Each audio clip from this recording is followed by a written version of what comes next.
اس سے یہ مسئلہ بھی ثابت ہو گیا کہ اپنی سہولت کے لیے کسی بھی محفل کے لیے دن کا تعین اور تقرر کرنا یہ بھی نبی پاک کی سنت ہے۔ بات سمجھ آئیے؟ کتنے مسئلے ثابت ہو۔ مجھے کہتے ہیں آپ یہاں کیوں بیٹھے ہیں؟ میں نے کہا میں درود شریف پڑھ رہا ہوں۔ کہتے ہیں مسجد نبی میں جاؤ۔ میں نے کہا یہ بھی مسجد نبی ہے، میں باہر سین میں بیٹھا تھا۔ کہتا ہے یہ مسجد نبوی نہیں ہے۔ میں نے کہا یہ کیا ہے؟ کہتا ہے یہ پنڈی جیلم ہے۔ یعنی بد نصیبی دیکھیں نبی پاک کے حرم کے ساتھ یہ مذاق۔ کہتا ہے یہ پنڈی جیلم ہے، مسجد میں جاؤ یا قبلے کی طرف منہ کرو۔ میں نے کہا درود شریف پڑھنے کے لیے جگہ یا سمت کا تعین کہاں لکھا ہے؟ کہیں سے بھی پڑھا جا سکتا ہے۔ تو مجھے یہ سارے پاکستان سے ہائر کیے ہوئے انہوں نے، مجھے کہتا ہے کہ تم ہم سے مناظرہ کر رہے ہو۔ وہ میرے منہ سے نکل گیا، میں نے کہا تمہاری تو شکل ہی نہیں مناظرے والی۔ وہ جب میری زبان سے یہ لفظ نکلے وہ سیخپا ہو گیا، غصے میں آ گیا۔ وہ دوسرے کو بلا لیا، وہ رحیم یار خان کا تھا۔ آتے ہی جناب یوں میرے پیٹ میں انگلی مار دیا، کیا ہے کیا ہے؟ میں نے کہا یہ کیا ہے؟ بات کرنے کی تمیز نہیں ہے، یہی اخلاقیات آپ نے سیکھے ہیں، زبان سے بات، یہ کیا ہے؟ میں نے کہا اصل مسئلہ کیا ہے؟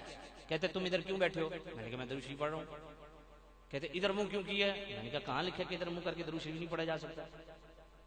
کہتے نہیں یہ جو سامنے نظر آ رہا ہے نا وہ بدبخت کہتا ہے یہ بت ہے، تم اس کی پوجا کرتے ہو پاکستانی آ کے، اور مجھے کہتا ہے یہ بدعت اور حرام ہے۔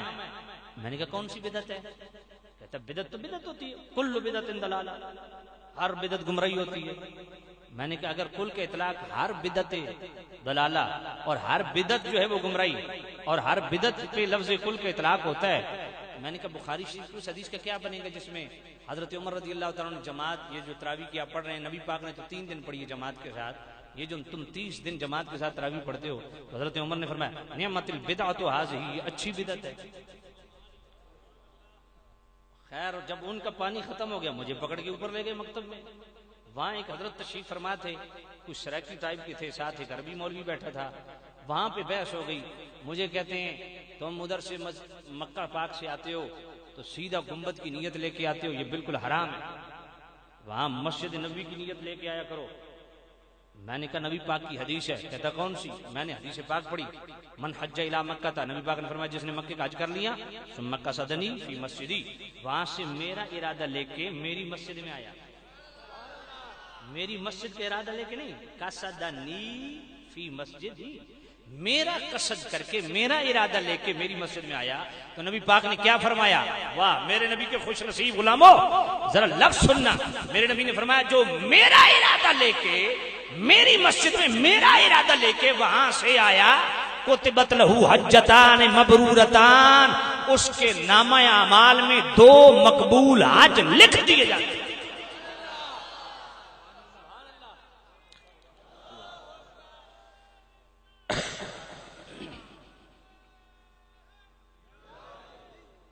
دھڑلے سے کہتا ہے یہ حدیث ضعیف ہے، یہ عجیب طریقے واردات ہے، یہ حدیث ضعیف ہے۔ میں نے کہا آپ صحیح پڑھ دیں،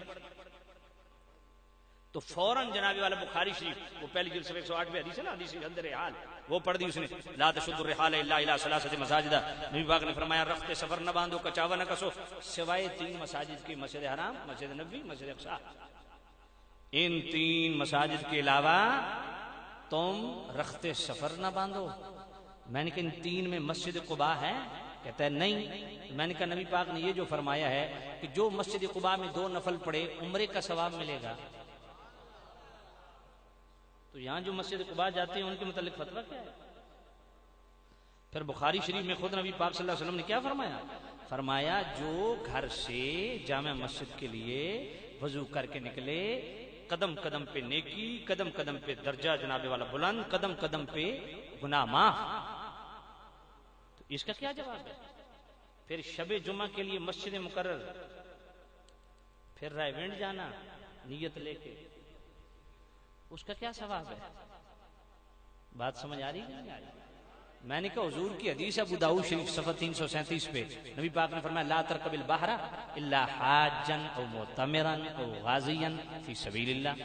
نبی پاک یہ ابو داؤد شریف صفحہ 337، نبی پاک صلی اللہ علیہ وسلم فرمایا کہ سمندر کا سفر نہ کرو، سمندر کا سفر نہ کرو، سوائے 3 لوگوں کے، حاجی، معتمر عمرہ کرنے والا، اور غازیاں فی سبیل اللہ جو مجاہد فی سبیل اللہ ہے۔ فرمایا یہ 3 جو ہے لوگ یہ سمندر کا سفر کریں۔ میں نے کہا اس کا مطلب ہے سیر و سیاحت کے لیے بھی سمندر کا سفر حرام، درآمدات برآمدات کے لیے بھی سمندر کا سفر حرام، کاروبار کی نیت سے سفر بھی حرام، اور نیوی دی نوکری تو بالکل ہی حرام۔ میں نے کہا اس کا کیا جواب؟ کہتا نہیں یہ صرف نبی پاک نے فرمایا اگر کوئی پرصعوبت سفر کرنا چاہے، مشکل سفر کرنا ہی چاہے سمندر کا، تو کتنی اچھی بات ہے، حج کے لیے کرے، عمرے کے لیے کرے، جہاد کے لیے کرے۔ تو میں نے کہا جو اس کا مطلب ہے نا وہی اس حدیث کا بھی مطلب ہے۔ نبی پاک صرف 3 مساجد کی عظمت بیان کر رہے ہیں کہ اگر ثواب لینا ہے، بے حساب لینا ہے، تو دوسری مساجد سے بھی ثواب ملتا ہے، پر جتنا ثواب مسجد حرام کی نیت سے سفر کرنا، مسجد نبی کی نیت سے سفر کرنا اور مسجد اقصی کی نیت سے سفر کرنا، جتنا ثواب اس میں ملتا ہے کسی اور مسجد کی طرف سفر کرنے کا اتنا ثواب نہیں ملتا۔ سمپل۔ اور امام غزالی نے یہی بات کی، کہتا ہے قرآن آتا ہے، میں نے کہا الحمدللہ آتا ہے، کہتا ہے قرآن سے ثابت کرو، میں نے سورۃ النساء پڑھ دی، وَلَوْ أَنَّهُمْ إِذْ ظَلَمُوا أَنفُسَهُمْ جَاءُوكَ فَاسْتَغْفَرُوا اللَّهَ وَاسْتَغْفَرَ لَهُمُ الرَّسُولُ لَوَجَدُوا اللَّهَ تَوَّابًا رَحِيمًا۔ اللہ فرماتا ہے معبود جب آپ کے غلام اپنی جان پہ ظلم کر بیٹھے آپ کے پاس آ جائے، فاستغفر اللہ، اللہ سے استغفار کرے، واستغفر لهم الرسول، آپ بھی اس کی سفارش کریں، لَوَجَدُوا اللَّهَ تَوَّابًا رَحِيمًا، وہ اللہ کو بڑا توبہ قبول کرنے والا رحیم پائیں گے۔ کہتا ہے اس آیت کا حکم حضور کے اس زمانے تک تھا۔ میں نے کہا سورہ فاتحہ کس زمانے میں اتری؟ کہتا حضور کے اس زمانے میں۔ میں نے کہا اس کے شان نزول ہے؟ کہتا ہے۔ میں نے کہا اس کو سورہ فاتحہ کو اس کے شان نزول میں مقید کر دیجئے اس زمانے کے لیے۔ سورہ بقرہ اس کا شان نزول ہے ہر آیت کا؟ کہتا ہے۔ میں نے کہا پھر پوری سورہ بقرہ ہر آیت کا شان نزول اس کے شان نزول کے ساتھ اس کو مقید کر دیجئے، بند ہو گیا سلسلہ۔ سورۃ النساء، سورہ آل عمران الی آخر ہی جتنا قرآن ہے وہ سارا حضور کے اسی زمانے تک نازل ہوا۔ تو میں نے کہا پھر سارا قرآن اسی زمانے تک۔ دوسری بات، میں نے کہا اس آیت میں صرف جاؤ کا تو نہیں ہے، اس آیت میں فاستغفر اللہ بھی ہے، تو اس کا مطلب ہے اللہ سے استغفار بھی صرف حضور کے اس زمانے تک تھا، آج نہیں ہو سکتا۔ لوجد اللہ بھی اسی آیت کا حصہ ہے، تو اس کا مطلب ہے اللہ بھی صرف اس زمانے تک ملتا تھا، آج نہیں ملتا۔ توابا بھی اسی آیت کا حصہ ہے، تو مطلب یہ کہ اللہ بھی توبہ صرف اس زمانے میں قبول کرتا تھا، آج نہیں کرتا۔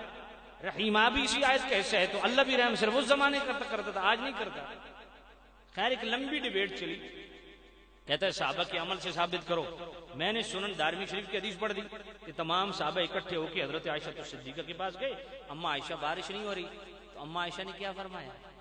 سنیو خدا کی قسم، 1400 سال پہلے کا عقیدہ اما عائشہ صدیقہ نے دے دیا۔ آج جو مزارات کی حاضری سے رکتے ہیں، یہ جملہ میں بطور چیلنجر کر رہا ہوں، جس نے ماں کا دودھ پیا ہے وہ میرے ساتھ دن رکھ لے۔ سنن دارمی کی حدیث پڑھ رہا ہوں، اور سنن دارمی کوئی عام کتاب نہیں ہے، امام بخاری کا صنیفات 256 ہجری ہے، 255 ہجری ہے، اور سنن دارمی امام عبدالرحمن دارمی کا صنیفات 256 ہجری ہے۔ امام بخاری سے بھی پہلے کے محدث ہیں، اور ایک پوری جماعت محدثین نے سنن ابن ماجہ کو ستہ سے خارج کیا، سنن دارمی کو ستہ میں شمار کیا۔ سنن دارمی کا جملہ جس کو دل لگے، دل والی سبحان اللہ ڈیمانڈ کروں گا، کیونکہ اما عائشہ صدیقہ نے 1400 سال پہلے سنیوں کا عقیدہ اس طرح بیان کر دیا جیسے پورا سمندر کوزے میں بند کر دیا جاتا ہے۔ اما عائشہ نے صحابہ کو یہ نہیں فرمایا کہ بارش نہیں آ رہی نماز استسقاء پڑھو، بارش نہیں آ رہی استغفار کرو، نفل پڑھو، نہیں۔ اما عائشہ صدیقہ نے جملہ کیا بولا؟ کہا میرے پاس کیوں آئے ہو؟ انظروا قبر النبی صلی اللہ علیہ وسلم، فرمایا جاؤ حضور کی قبر جو موجود ہے۔ جو کہتا ہے میں بیٹا امی عائشہ دا، میں بیٹا امی، وہ بولے سمجھ نہیں آئی ہے۔ انظروا قبر النبی، آج تم بدھ کہتے ہو، حضرت عائشہ صدیقہ نے فرمایا جاؤ حضور کی قبر کی طرف، انظروا ادھر دیکھو، تم کہتے ہو نہیں ادھر دیکھو۔ بات سمجھ نہیں آئی ہے۔ کہا کیا کریں؟ کہا فجعلوا منہ قبا الی السماء حتی لا یکون بینہ و بین السماء سقف، فرمایا قبر رسول اور آسمان کے درمیان جو چھت ہے، یہ چھت بڑی پرانی ہے، سمجھ نہیں آئی ہے، یہ قبر کے اوپر چھت نہ ڈالیں۔ میں نے کہا یہ سنن دارمی شریف، فرمایا جو قبر رسول اور آسمان کے درمیان چھت ہے اس میں چھوٹا سا سوراخ کر دو، بڑے عرصے کے بعد جب آسمان دیدار رسول سے مشرف ہوگا تو اس کے نین جھڑ پڑیں گے۔ فعلوا فمطروا مطرا حتی نبت العشب، عشب بھی پڑھتے ہیں، وسمنت الابل حتی تفست من الشحم فسمی عام الفتح، جو ہی سوراخ کیا اتنی موسلادھار بارش کہ کھیت کھلیان آباد ہو گئے، چارہ اگنے لگا، اونٹ موٹے ہو گئے، اور صحابہ نے اس سال کا نام خوشحالی کا سال رکھ دیا۔